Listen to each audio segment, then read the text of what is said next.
بیوہ عورتوں کے متعلق ہندوؤں کے خیالات کی تردید کی اور خود بیوہ سے شادی کر کے اس سنت کو زندہ کر دیا۔ توحید کی اشاعت، سید احمد نے مشرکانہ عقائد و ہندوانہ رسومات کو ترک کر کے خالص توحید پر عمل پیرا ہونے کا درس دیا۔ آپ نے اللہ تعالیٰ کی صفات کو کسی ولی یا پیر میں تلاش کرنے سے اور قبر پرستی سے منع کیا۔ آپ کی تقاریر کو شاہ اسماعیل نے تقویت الایمان کے نام سے اردو زبان میں یکجا کیا۔ سنت پر عمل، سید احمد آخرت کی فلاح کے لیے اسوہ حسنہ پر عمل ضروری خیال کرتے تھے، چنانچہ آپ صلی اللہ علیہ وآلہ وسلم کی زندگی کو مشعل راہ بنانے کی تلقین کرتے تھے، اور آپ کی پوری زندگی سنت نبوی صلی اللہ علیہ وآلہ وسلم کا ایک بہترین نمونہ تھی۔ ان اغراض و مقاصد کو لے کر تحریک مجاہدین میدان میں کود پڑے۔ برصغیر میں اسلامی حکومت کے خاتمے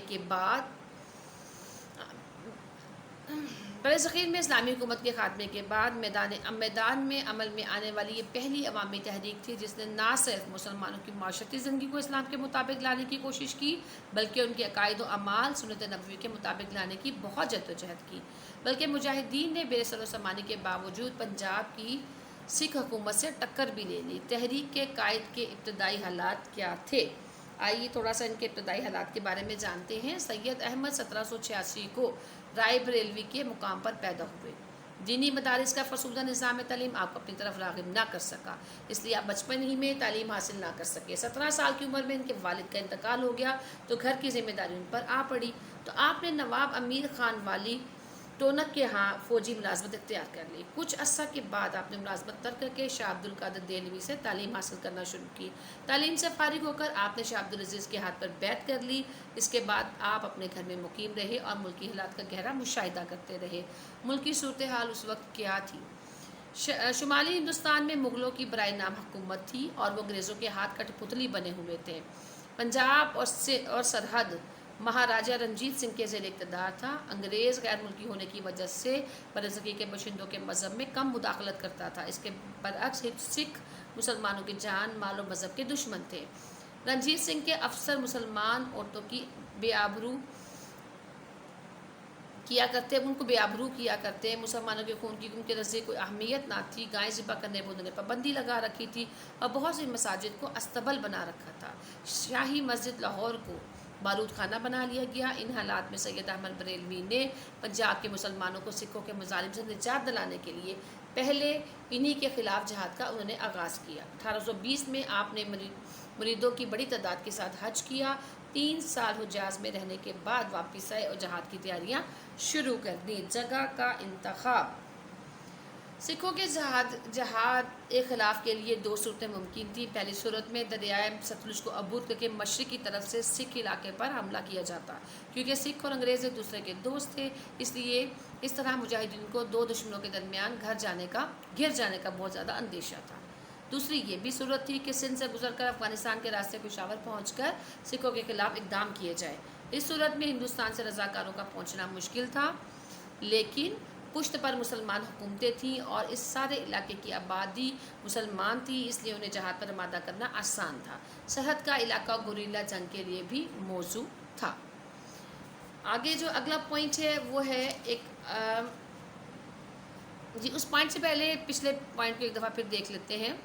اس میں سید احمد نے پنجاب پر حملے کے لیے پشاور کا بھی انتخاب کر لیا اور 1825 کو چند ہزار مجاہدین کو لے کر بھاولپور اور کندھارا سے ہوتے ہوئے کابل پہنچے، پھر وہاں سے پشاور کی طرف روانہ ہوئے اور پشاور پہنچ کر انہوں نے سید احمد نے رنجیت سنگھ کو اسلام قبول کرنے اور جزیہ دینے یا جنگ کرنے کے لیے لکھا۔ رنجیت سنگھ نے تیسری شرط بھی قبول کر لی۔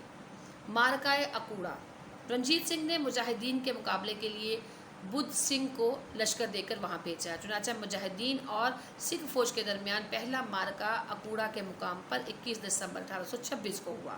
اس میں سکھوں کو شکست ہوئی لیکن ان کی حکومت کا خاتمہ نہیں ہو سکا۔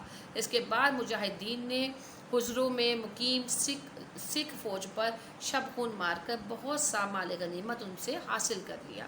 خلافت کا انہوں نے انتخاب کیا 11 جنوری 1827 کو۔ علاقے کے علماء، افغان سرداروں اور مجاہدین نے سید احمد کے ہاتھ پر بیعت کر کے انہیں امیر المومنین تسلیم کر دیا۔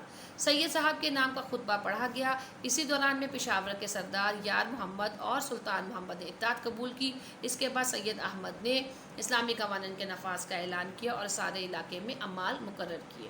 پٹھانوں کی غداری۔ سیدوں کے مارکے کے دوران آپ کو زہر دے دیا گیا، آپ کی جان تو بچ گئی، لیکن مجاہدین سیدوں کی جنگ میں شکست سے دوچار ہو گئے اور آپ نے مجاہدین کو سوات منتقل کر دیا۔ ان مارکوں کے بعد رنجیت سنگھ خود پشاور آیا اور یار محمد خان اور سلطان محمد خان کو اپنے ساتھ ملانے میں کامیاب ہو گیا۔ سید احمد کے اسلامی قوانین کے نفاذ کو پٹھانوں نے بارگراہ سمجھتے ہوئے مخالفانہ روش اختیار کی۔ اس دوران سکھوں نے مشورہ کر دیا کہ آپ وہابی ہیں۔ اس طرح جاہل عوام سکھوں کے کہنے میں آ گئے، انہوں نے اسلامی حکومت کے خلاف بغاوتیں شروع کر دیں اور بعض جگہ سید صاحب کے مقرر کردہ اعمال کو قتل کر دیا۔ پشاور میں یار محمد خان اور سلطان محمد خان نے بغاوت کر دی اور مجاہدین نے پشاور پر حملہ کر کے اس پر قبضہ کر لیا۔ اس مارکے میں یار محمد خان کام آیا اور سلطان محمد خان نے معافی مانگ لی۔ سید صاحب نے دوبارہ سلطان محمد خان کو پشاور کا حاکم مقرر کر دیا۔ مارکہ بالا کوٹ۔ افغان سرداروں کے طرز عمل سے دل برداشتہ ہو کر سید احمد نے اس علاقے کے حصے ہجرت کر کے وادی کاغان کے راستے وادی کشمیر پہنچنے کا عزم کیا۔ بالا کوٹ کے مقام پر کسی ہمراہی سے غداری سے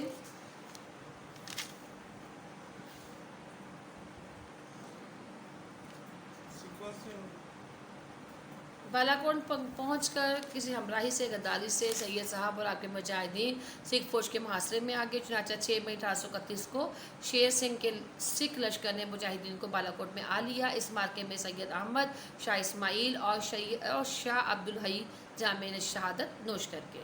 سید احمد اور ان کے جلیل القدر ساتھیوں کی شہادت سے تحریک جہاد کو ناقابل تلافی نقصان پہنچا۔ سید صاحب کی شہادت کے بعد تحریک مجاہدین 2 حصوں میں تقسیم ہو گئی۔ ایک گروہ نے اصلاحی و تبلیغی رنگ اختیار کر لیا اور دوسرے گروہ نے ستھانہ کو مرکز بنا کر انگریزوں کے خلاف اپنی سرگرمیاں جاری رکھیں۔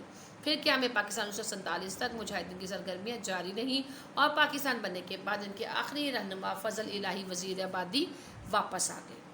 یہ تھا ہمارا آج کا لیکچر جس میں ہم نے تفصیلاً اس تحریک کے اسباب، ان کے مختلف ملی اور ادبی ان کی خدمات کے حوالے سے تفصیلاً پڑھا۔ انشاءاللہ اگلے لیکچر میں ہم تحریک علی گڑھ کا آغاز کریں گے۔